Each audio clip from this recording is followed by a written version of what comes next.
আয় যদি জান্নাতের শৌক আপনাদেরকে আমি লাগায়া দিতে পারতাম, লোভ লাগায়া দিতে পারতাম। দোয়া করেন না, অল্প বলার দ্বারাই যেন আজকে এই মহল্লার যারা শুনতেছে মা বোন, এদের যেন জান্নাতের লোভ লাগে, পুরুষদেরও যেন জান্নাতের লোভ লাগে।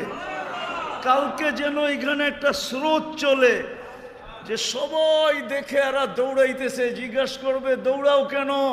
কয় জান্নাত ধরার জন্য দৌড়াইতেছি, জান্নাত দৌড়বো।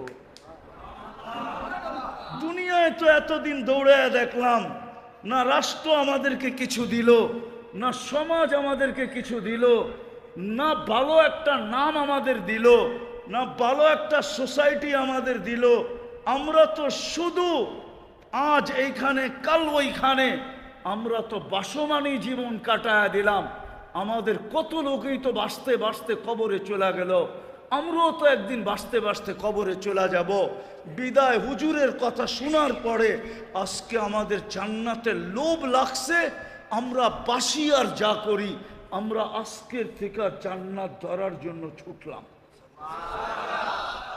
আমি চাই আল্লাহ যেন এরকম একটা পরিবেশ কালকে এখানে বানায়, আপনাদের দিলের ভিতরে যেন আজকে আল্লাহ লোভ লাগায় দেয়।